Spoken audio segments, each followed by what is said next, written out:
Hello, everyone, and welcome to Financial Autonomy for Women, the podcast. My name is Maureen Paley. I am a financial life and career coach for women, couples, and non-binary friends.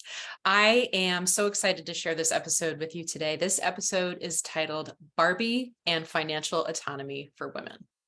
So, you're probably hearing all about Barbie, right? Everywhere we look, the television, social media, everybody's talking about Barbie the movie. What I want to talk about today is my experience seeing the movie and all of the thoughts and connections that came to mind for me for financial autonomy for women. It was just unmistakable. And I walked out of the theater feeling so lifted and so happy, and feeling that this movie got a lot of things right. I don't think any piece of art or production gets everything right, but this movie got a lot of things right about women, our autonomy, and also our finances. So let's talk a little bit about it. I think where I would like to start is with actually the first, maybe I can't quite remember if it was the very first scene. It was towards the opening of the movie, within the first 5 minutes at least. And also one of the last scenes of the movie, which was also like the last 5 minutes of the movie. And as many of you probably have heard or know, the movie stars in the lead roles Margot Robbie and Ryan as Barbie, as typical Barbie, and Ryan Gosling as Ken. And what's wonderful is that there are many other Barbies in the movie. And President Barbie, the Barbie who's the president, is played by Issa Rae. And the two parts that I'd like to talk about the two pieces of dialogue were both said by Issa Rae. And I think that that's actually quite important because she's a Black woman, and she is in the movie, she's a Black woman, President Barbie.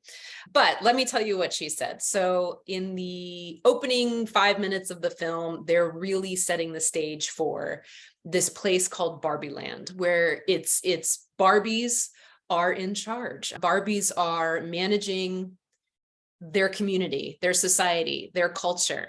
Barbies have jobs, houses, so on and so forth.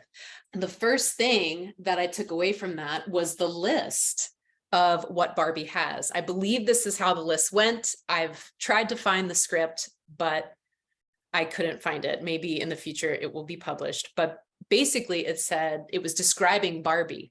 And it says Barbie has her own money. That was the first one. Barbie has her own money, her own house, her own job, her own car, and maybe a few other things were listed. So I'm watching that within the first 5 minutes of the movie, and a huge smile is on my face. I'm like, yes. And this is something that Issa Rae shares as part of setting the stage and setting the atmosphere for the movie. So we understand that we're in Barbie land, and that's where Barbies have their own money, their own jobs, their own houses, their own cars, so on and so forth. They're completely independent of anyone else.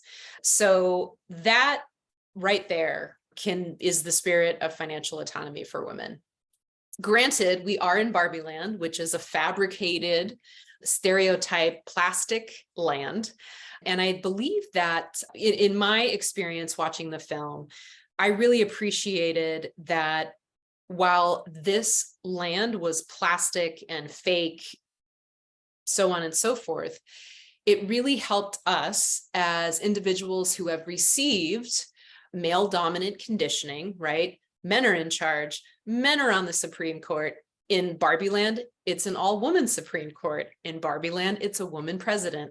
Barbie's doing and taking care of all the important things that need to be taken care of. Their Kens, which represent the men, aren't taking care of those things. So while Barbie land is a fabrication and it's plastic and it's fake, I think what's really important is that it allows us as the viewer, as people who have received that male dominant conditioning, to look at a place where women are in charge, to think beyond our current status of the way the world is, still male dominant culture, still fighting for women's equity on many levels, all levels, essentially. And it allows us to envision, which is a huge important part of creating a future, that we want. It allows us to envision what the world would be like, or what society would be like with women in charge. And it's not so much in charge, I don't think, as I'm actually not a big fan of that phrase, but it allows us to envision a world where women are the captains of their ship. They're making all of their decisions. They support each other. And in the movie, you could see that all the Barbies, and there were all different types of Barbies. There was a trans Barbie, Barbies of all races, cultures, ability levels. You could see that the Barbies were with and for each other. So there wasn't the presence of a dominant gender there as there is in the real world, right? There wasn't this presence of, if male or dominant, that actually pits women against each other.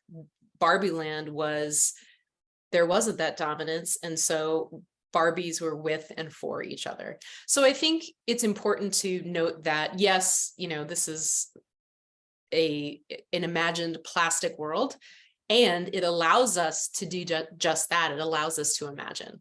And when we imagine, some very important truths can be revealed. The Barbies are all thriving and happy and productive and supportive of each other. And that is a great way to imagine one way that the world can be. So I wanted to point that out, that first line delivered by Issa Rae, or maybe it's not the first line, but it's in the first portion of the movie. Barbie has her own money. Barbie has her own money. And as we know, with money comes power, right? Comes influence, comes opportunity, comes more possibilities for us to see and imagine even more things. So I wanted to make that connection right off the bat. The rest of the movie is fantastic. Lots of really good humor, I think. And I was with a friend and he mentioned that, it gets a little dark in some spaces. At least one of his friends reported that as well. And I would agree.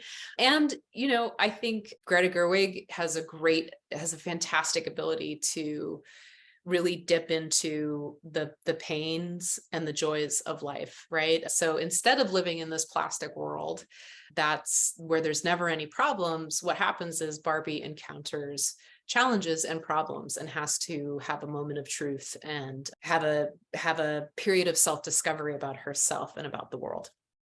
So that's the first portion of the movie that I wanted to share. The last portion, this is going to be a spoiler if you haven't seen the movie, and if you want to see the movie and you don't want any spoilers, don't listen to the rest. So the movie continues, and what happens is, part of the challenges that Barbie faces is she undergoes a crisis in regards to things all of a sudden aren't going right for her. The world isn't so plastic and perfect anymore. There's challenges. She has thoughts about major existential issues like death and I think the meaning of life, and she starts crying when she's never cried before. So what happens is, with these challenges, she's essentially becoming more and more human. As the story continues, Barbie and Ken visit the real world, specifically Los Angeles, and Ken starts to see the male dominant culture, and he starts to finally feel recognized and valued. And then Ken brings patriarchy back to Barbie land. And what that does is it almost puts the Barbies under a spell. They all of a sudden aren't the professionals that they are, the doctors and the lawyers and the astronauts and so on and so forth. They are essentially there to please the men. So bringing them beer and cooking for them and so on, and basically being submissive to that culture. So what happens is the Barbies forget their autonomy. So let's just, in that basic story arc, taking a pause there helped me understand, as a viewer, as a woman, as a coach who coaches women and those individuals who have received that gendered conditioning that women typically receive, that it is kind of like being under a spell when we don't believe that autonomy and choice is our birthright, right? There's absolutely no reason why our own personal autonomy for our lives, for our finances, for our bodies, for our businesses, for our homes, for our communities, there's absolutely no reason to think any different. What male dominant patriarchy does is it puts us under a spell. So that's part of the plot line of the movie. And then later what happens is the Barbie has to rise to the occasion to be the hero of the story and repair this flaw in the system, essentially. And when Barbie does that, the Barbies themselves basically wake up from this spell. They wake up from this spell of submissiveness, from a lack of autonomy to stepping back into their autonomy. And they start to liberate each other. So it happens basically like one Barbie at a time wakes up to the truth, right? That her original birthright is choice, autonomy, and being the captain of her ship. Now that she's awake, she knows that she has to go wake up the other Barbies from this spell, if you will. And as that happens, the Barbies continue to wake up and continue to gain momentum. Basically, in the last 5 minutes, I don't think it was the very last scene of the movie, but it was at the end, Issa Rae does a little bit of like pulls the thread through the entire story. She's not the narrator, but she kind of like ties it all up in a bow at the end. She says, she describes what had happened in the story. It was basically like, and everything got better, so on and so forth. So basically what she says is, and they restored all the Barbies' brains and autonomy.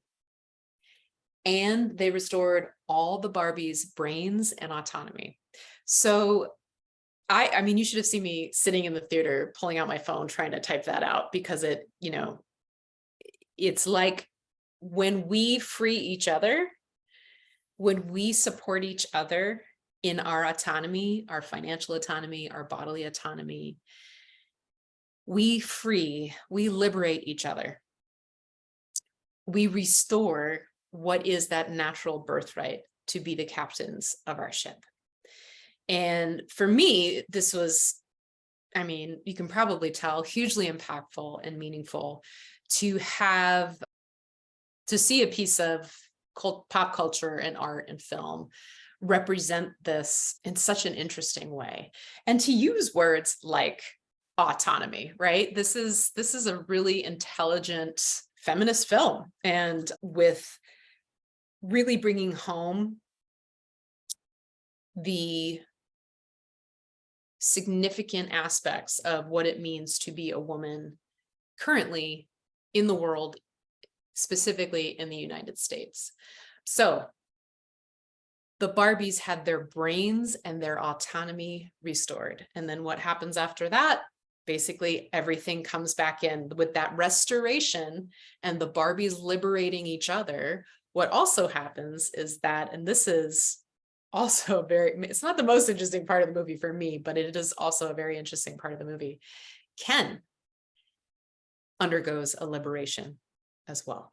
Ken, who didn't feel seen, didn't feel heard, didn't feel valued in Barbie land, and then goes to the real world, and then back to Barbie land, where Barbie's autonomy is restored and the Barbies have woken up each other and supported each other again. Ken gets to find some level of acceptance in that. So with our autonomy prioritized, the things change in the culture, things change in our society, in our social systems. And we are in a state in the United States right now, we're in a period where our autonomy is being taken from us. And we've seen that most recently in the Supreme Court's reversal of Roe versus Wade last summer. And any threat to our autonomy, our bodily autonomy, any other type of autonomy that we have, is a threat to our financial autonomy. It means that we're being told we cannot be the captains of our ship. We cannot make our own decisions. And I think one of the bigger realizations I came away with from this movie is that that's actually our natural birthright. We are the captains of our ship. We happen to live in a system where we are, that is challenged. And so you can see that I have some strong feelings, opinions, and things to say about the movie. I thought it was very well, I mean, I'm no movie critic or expert, but once I heard that this was a Greta Gerwig film, I was like, oh, I trust that. She's so intelligent and so good at what she does. And really bringing the feminist commentary to it while also pulling off a major feature film. Really enjoyable way to be in that experience and to have those thoughts about our autonomy and also about what Barbie means to us. I talked to my friend before I went in and I was like, yeah, I'm like, I heard this movie was coming out. Really didn't know what to expect. I was just kind of like, F Barbie, man. Like, I'm at the point where it's like Barbie is that impossible stereotype to live up to, right? I mean, the human dimensions of a Barbie doll is like an 18-inch waist and blah, blah, blah. I mean, there's, that data out there. And you realize that, sometimes girls maybe needed a little bit different doll to play with or some type of symbol of who they might be as women. And with that said, right, Barbie did have her own money and her own job and her own house and her own car. And she was surrounded by her friends and living her best life, right? So we also have to take that into consideration as well. So I bring this to you as a way that we can dig a little bit deeper into what financial autonomy for women really means. It is our natural state to be autonomous and to be the captains of our ship. And when we have our own money, when we have our own house, when we have our own car, when we have our own job, if you don't have those things of your own yet, that's okay. If you have those things and you share them with someone else, totally okay. The point here is not to argue that women need to have all of their things for themselves, right? We have partnerships and we share these things in partnerships. But I think what it does underscore is that when we are the captains of our ship, we are completely self-reliant. And when we're self-reliant and we choose to be in a partnership where we share things like finances, a home, cars, we have children, we live the lives that we choose to live. When it comes from a place of autonomy, that means that we choose that. We choose that as the life we want to live. We choose that as the best life for us. So in the spirit of financial autonomy, we get to make the decisions because money is a tool. We get to use this tool to live our best lives. And I'm in the driver's seat of that. You're in the driver's seat of that. We are the captains of our ship in determining and navigating toward that best life. So I see this episode as a bit of a love letter to this movie, a bit of a reconciliation with what Barbie means and how Barbie as a doll, as an icon, as an expectation, as a stereotype has affected me as a woman, as a young girl, and as a woman. And, also a celebration of Barbies everywhere who have liberated each other, who have restored their brains and autonomy, liberated each other, and support each other to live their best lives. So thank you so much for listening. And as always, with your finances, be kind to yourself, seek support when you need it, and let me know how it goes. Take care. See you next time.